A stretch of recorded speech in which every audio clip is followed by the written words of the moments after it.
નમસ્કાર મિત્રો, સ્વાગત છે તમારું આપણી વેદના ન્યૂઝ ચેનલમાં. હું તમારો મિત્ર વિનુ વાંઢો. આજે એક આપણી વેદના વ્યક્ત કરવા આવ્યો છું. ભારતમાં ખૂબ જ બેરોજગારીનું પ્રમાણ વધી રહ્યું છે અને એમાં પણ ગુજરાતમાં ખૂબ જ બેરોજગારીનું પ્રમાણ વધી રહ્યું છે. અને માંથી એક ભાઈ આવે છે, પ્રોફેશનલ લાગે છે, અને આપણે પ્રશ્ન પૂછવાનો છે. તો પ્રશ્ન પૂછીએ. ભાઈ, હું તમને પ્રશ્ન પૂછી શકું છું? હા, પૂછો ને. તો તમે કેટલું ભણેલા છો? ભણતો નથી, જોબ કરું છું. તો પણ ભણ્યા તો હશો ને કઈ? હા, MBA કરેલું છે. વાહ, તો તમારે નોકરી કરો છો ત્યાં પગાર કેટલો છે? 50,000 પૂરેપૂરા. ઓ માય ગોડ, વાવ, 50,000. મિત્રો, આવા લોકોના હિસાબે જ આપણો દેશ અત્યારે ખૂબ જ આગળ છે અને ખૂબ જ પ્રગતિના પંથે ચાલી રહ્યો છે. એ ભાઈની સાથે આપણે આ મિત્ર પણ આવ્યા છે, તો એમને પણ આપણે પ્રશ્ન પૂછીએ. ભાઈ, તમને પ્રશ્ન પૂછી શકું છું? પૂછાય જ ને. વાહ, શું વાત છે.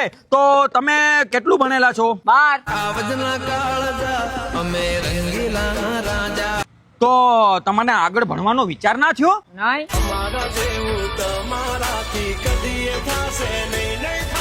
અરે શું વાત કરો છો યાર. તમે જો આમ MBA કેવું કે આ ભાઈની જેમ ભણ્યા હોત તો તમારે પણ અત્યારે 50,000 પગાર હોત યાર. એ ભાઈ નોકરી ક્યાં કરે ખબર? ક્યાં કરે? આપણી કંપનીમાં. હે?